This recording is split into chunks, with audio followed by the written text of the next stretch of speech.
Mahar itu ada mahar standar jemaah. Setiap kampung itu punya standar yang berbeda-beda. Dan itu diperbolehkan dalam agama, nggak ada masalah. Umpamanya umumnya 30 juta. Sudah, orang tuanya tanya mau dikasih berapa. Bingung mau dikasih berapa. Ini anaknya orang kaya. Akhirnya mundur semua. Datanglah seorang pemuda, dia dengar tentang anaknya Fulan ini. Anaknya orang kaya ini. Dia ngomong sama sahib-sahibnya, anak mau melamar dia, siapa tahu diterima. Ya Allah, orang yang lebih sukses dari kamu mundur, apalagi kayak kamu. Bismillah kan, siapa tahu diterima. Berangkat dia melamar. Ini tidak harus cinta, tapi cocok. Sampai ke sana ngobrol sama calon mertuanya. Sama ditanya sama calon mertuanya, mau dikasih berapa anak saya? Apa kata calon menantunya? Bapak minta berapa? Kata orang tuanya, berapa? 15 juta, nggak apa-apa, kata dia. Cuma 15 juta paman, kata dia. Subhanallah, jangan. Masa anaknya Ami yang dari kecil Ami rawat ya, Ami besarkan, Ami sekolahkan, cuma dihargai 15 juta, Ami, anak kasih 1 miliar. Betul ini ceritanya jemaah. Tapi sekarang anak nggak punya duit. Iya, memang dia nggak punya duit. Artinya dia ingin ngasih gitu jemaah. Subhanallah. Akhirnya diterima jemaah. Akhirnya menikah dengan utang dia. Mahar itu boleh utang. Makanya ketika antum menikah, kan orang tua mengatakan maharnya sekian tunai atau utang. Walaupun anak nggak pernah dengar yang utang jemaah ya.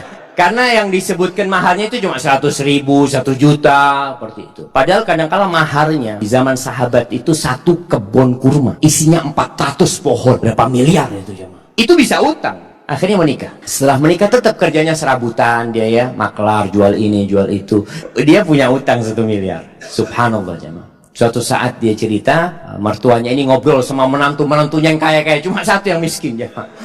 Yang kaya-kaya. Ngobrol masalah durian jemaah. Oh, masya Allah, durian yang enak, durian ini, itu macam-macam. Akhirnya si menantu yang miskin ini minta izin.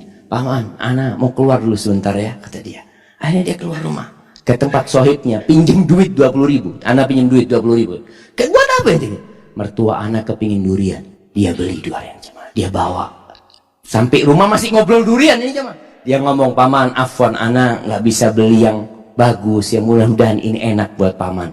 Itu mertuanya langsung jatuh cinta sama menantunya nih. Yang kaya raya cuma ngomong doang durian. ada langsung beli jemaah. Subhanallah jemaah. Antum itu kalau jadi menantu yang bener. Mertua ngomong durian berarti kepingin durian. Masya Allah jemaah. Ini akhirnya nih menantu jadi menantu kesayangan. Sampai neneknya pernah suatu hari karena sayangnya sama ini menantu ya. Baik menantu ini. Cuma duitnya memang nggak banyak, tapi dia mau kerja.